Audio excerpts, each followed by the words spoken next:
A local state senator is hoping to make it easier for students to go to college and to have more accountability. With college tuition rising every year, Senator Jim Banks has authored several bills to help keep costs down. He's here with me now. Thank you for making time for us this morning. Good morning. Thank you. So the number is actually 6 that you've authored. Why is higher education such a priority for you? Well, it's my concern that we have a bit of a crisis on our hands when it comes to higher education. The fact of the matter is that over the past decade, tuition cost has doubled in the state of Indiana, and at this point it's just too darn expensive for many families to afford to send a son or a daughter to college. All the while, Indiana ranks among the worst states in the country for the amount of student debt load that a student leaves when they leave college, and also we have among the worst in debt default rates, where students default or declare bankruptcy on that student debt load. So I think we have a problem. It's too expensive.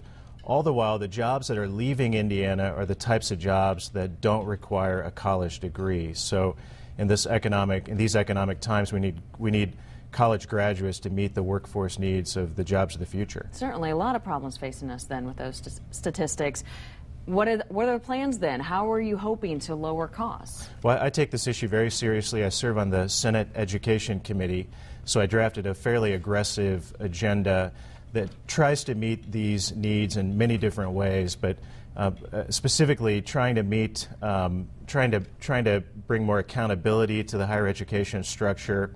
At the end of the day, they still spend billions of dollars of our tax dollars at these institutions, and as taxpayers, as legislators, we should hold them more accountable for what they do with our dollars. And is one of those ways, I understand, taking a look at salaries for the professionals at these college campuses? Well, I think that's maybe a small part of the problem, but it is a part of the issue. The sheer amount of money that is spent in administration at our public universities is unbelievable.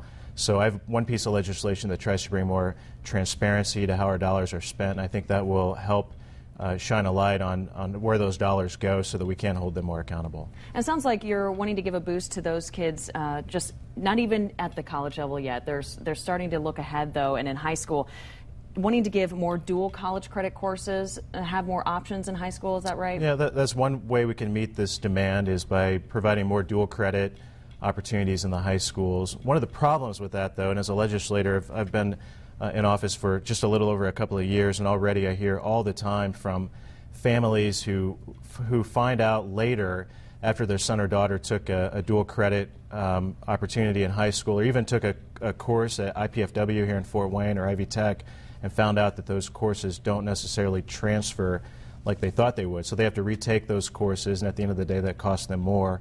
And we're trying to meet that issue in a couple of different bills that I've authored, too. So where do these bills stand? Are they in committee? What's the process at this point? Well, we're only a couple of weeks into the session, so we've accomplished very little.